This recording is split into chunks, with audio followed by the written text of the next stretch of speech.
Spygate is the term that is used to describe the fact that members of the Obama administration spied on a rival political presidential campaign, even though Trump never did anything wrong. The hard truth that the spying occurred is not up for debate. The only questions left are, was it justified, was it legal, and how far up the chain did it go? But there are so many names and so much stuff going on that it gets really confusing really fast. Today, I'm going to break this story down.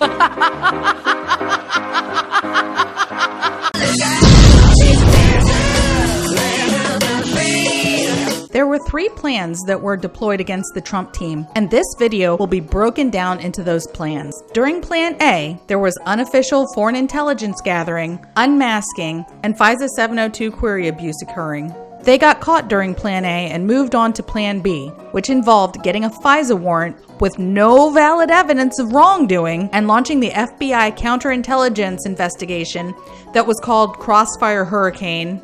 Plan C came after the election, and that involved getting President Trump out of office by any means necessary. It's October 9th in 2016 during the second presidential debate. It's just awfully good that someone with the temperament of Donald Trump is not in charge of the law in our country. Because you'd be in jail. Secretary Clinton. Hillary Clinton should have been concerned that she was going to lose the election, but she wasn't. You see, there was a whole team of people working behind the scenes to make sure that Donald Trump never became president. Donald Trump announced that he was running for president on June 16th in 2015. A lot of people didn't take him seriously. They thought it was part of a publicity stunt in order to increase ratings on his other shows. But by November in 2015, it was established that he was a serious contender, and that is when the spying began.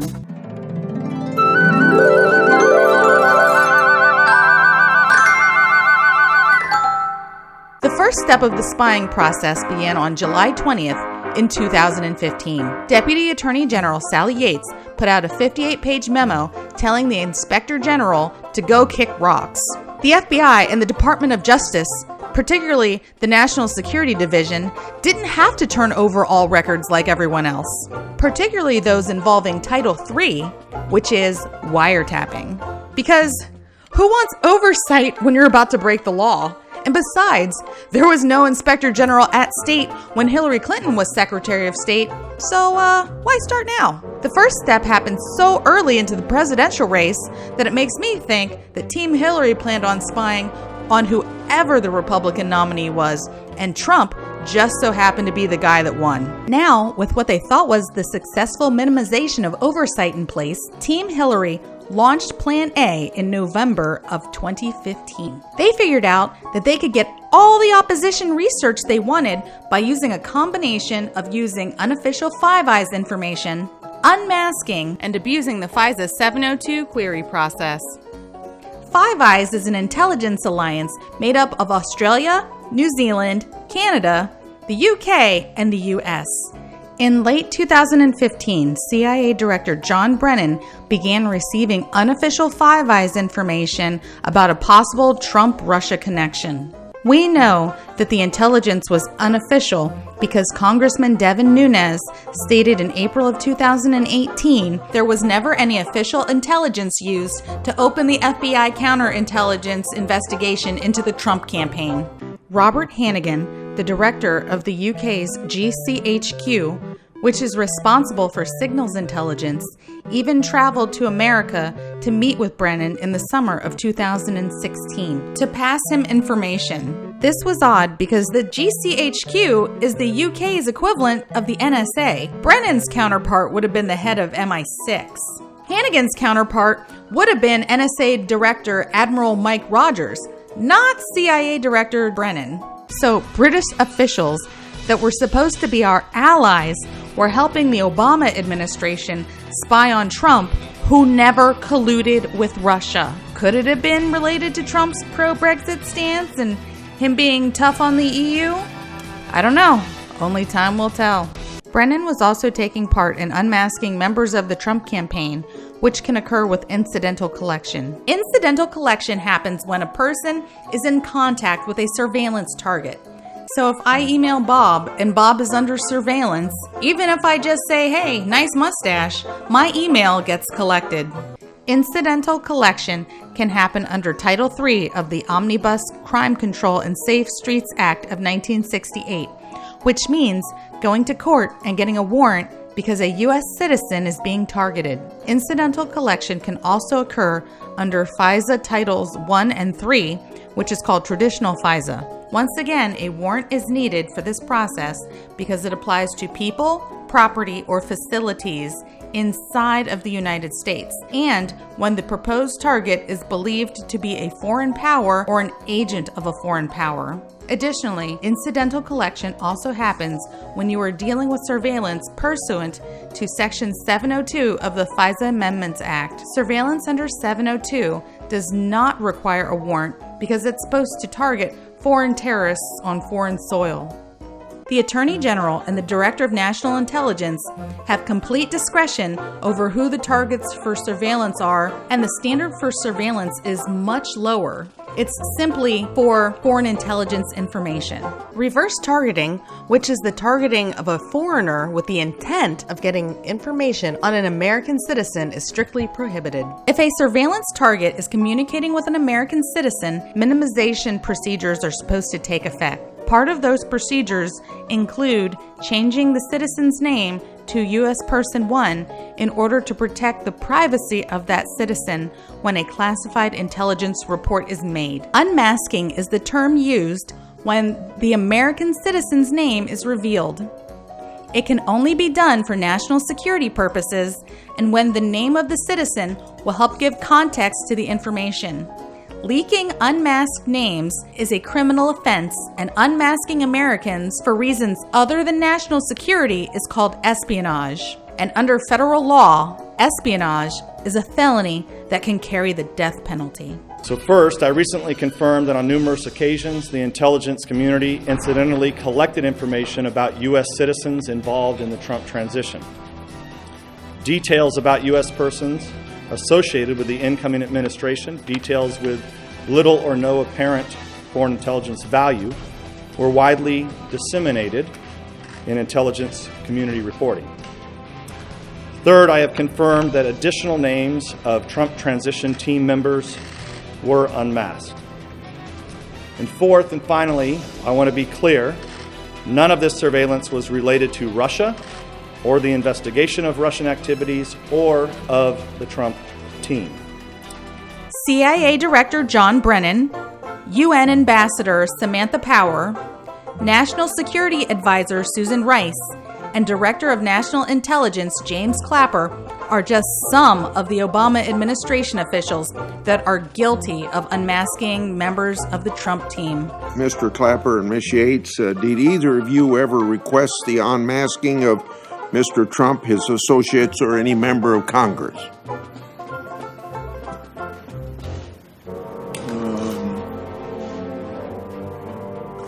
Yes. The unmasking of the Trump team associates would continue even after the election. Finally, in November of 2015, around the same time John Brennan was receiving unofficial Five Eyes intelligence information, the FBI was abusing the FISA 702 query process. There are two ways that the NSA gathers information under FISA Section 702. Downstream collection, which was previously known as PRISM, and upstream collection. Does the NSA collect any type of data at all on millions or hundreds of millions of Americans? No, sir. It does not. Not wittingly. There are cases where they could inadvertently, perhaps, collect, but not wittingly. For downstream collection, the NSA gets user information directly from U.S. companies like Facebook, Google, Skype, and YouTube. With upstream collection, the NSA essentially wiretaps the underwater fiber optic cables that the vast majority of global internet traffic flows through. Intelligence analysts can then run different kinds of searches or queries on the data the NSA collected by entering selectors into the system. Selectors are things like names, email addresses, phone numbers, IP addresses, and keywords. 702.16s are to and from queries. That means you can search the upstream and downstream data and retrieve any information that is sent to or is sent from a foreign target of surveillance that is on foreign soil. There are also 702.17s, which are about queries. These are only available from searching the upstream data. These messages simply mention or are about a foreign surveillance target that is on foreign soil. So if I sent an email that said, "I hate terrorist Joe," to a friend of mine in the US, my totally domestic email could be captured without a warrant. Fortunately, about queries ended under the Trump administration. Querying the NSA database will give you all kinds of information, like emails, social media account data, voice and video chats, and photographs. As you can see, having access to raw FISA 702 data could be a powerful weapon if it fell into the wrong hands. And that's exactly what the FBI did deliberately and illegally. The FBI gave private contractors, people with no legal authority whatsoever, access to raw FISA data. I know it sounds unbelievable, but it's all detailed in a 99-page, unsealed Foreign Intelligence Surveillance Court report dated April 26th of 2017. The contractor's access was not limited to the raw information for which the FBI had sought assistance, and the private contractor's access continued even after their work for the FBI had been completed. The names of the private contractors that the FBI broke the law to give access to have been redacted. But according to former U.S. Attorney for Washington, D.C., Joe diGenova, those contractors included Fusion GPS and CrowdStrike. I'll be explaining who those contractors are during Plan B. It is believed that among those contractors were Fusion GPS and CrowdStrike. And I've seen two reports about CrowdStrike being among the private contractors that were given access to raw 702 incidental collection of American citizens under FISA warrants. If that is true, they have committed crimes. The Bureau who gave them information committed crimes. The FBI may have gotten away with their criminal activity if it wasn't for the heroic efforts of one man.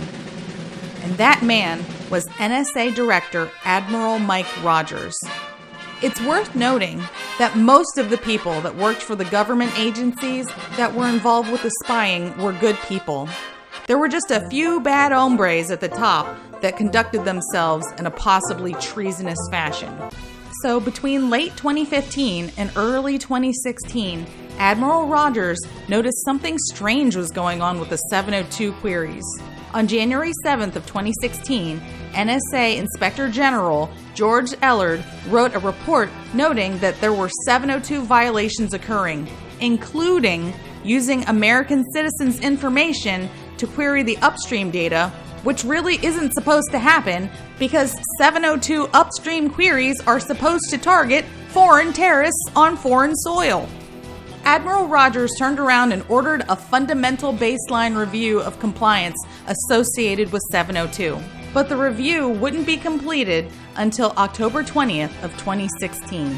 On March 9th in 2016, Department of Justice oversight personnel reported the FBI had been giving private contractors access to raw FISA data. The Obama administration figures out that through unmasking, in other words, wiretapping people, pretending they're targeting foreigners, and then querying information in this database, that they can get all the political opposition research in the world that they need against the Trump team. It's beautiful. No one's going to call them out. The media's on their side, right? Mike Rogers of the NSA senses that there's something wrong about these about queries. In other words, who's tapping into the database here and making political queries? Because Mike Rogers goes to the Foreign Intelligence Surveillance Court and says, Houston, we got a problem. These these queries are supposed to follow very specific guidelines about terrorism, and all these metrics have to be, you can't just spy on Americans in the database. On April 18th of 2016, Admiral Rogers shut down the FBI's private contractor access to raw FISA data while his investigation continued. Also on March 9th of 2016, the same day the DOJ reported about the FBI's FISA abuse, Lisa Page sent a text to Peter Strzok saying that the FBI had messed up in a major way. Meet Peter Strzok and Lisa Page. They're both married, just not to each other. He's a high-level FBI agent and she is a top FBI lawyer. You would think that holding those kinds of positions would mean that you were smart, but you'd be wrong. These two lovebirds are going to text each other all kinds of fun stuff, like how much they love Hillary and how much they hate Trump and evidence that can be used against them in a court of law. Agent Strzok had Hillary Clinton winning the White House before he finished investigating her. Agent Strzok had Donald Trump impeached before he even started investigating him. Agent Strzok thinks pronouncing someone innocent before bothering to interview more than 30 different witnesses isn't bias. He thinks claiming you can smell the Trump supporters isn't bias. He thinks talking about an insurance policy to keep someone from becoming president isn't bias. And he said Trump would be destabilizing, called him an idiot, abysmal, bigoted nonsense, called him a disaster. Said he should F himself. Strzok promised to stop Trump from becoming president before the investigation even began. He talked longingly of Trump resigning 2 months after he was inaugurated and well before the special counsel investigation even began. Strzok even talked about impeachment the day special counsel was appointed. That is prejudging guilt, it is prejudging punishment, and it is textbook bias. If you want to represent what you said accurately, I'm happy to answer that question, but I don't appreciate what was originally said being changed. I don't give a damn what you appreciate, Agent Strzok. I don't appreciate having an FBI agent with an unprecedented level of animus working on 2 major investigations during 2016. You would think that you'd at least use a burner phone if you were about to follow the yellow brick road down to Treasontown.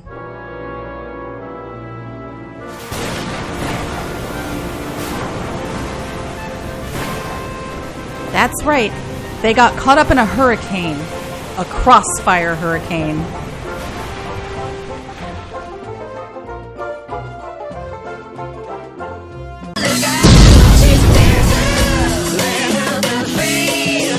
Hey guys, thanks for watching. If you like this video, subscribe, give it a thumbs up, and please share it. You can help us continue to fight in the war against disinformation by donating at paypal.me/rightleftofcenter and at subscribestar.com/rightleftofcenter. I'm Right from Right Left of Center, and if you're watching, you're probably right too.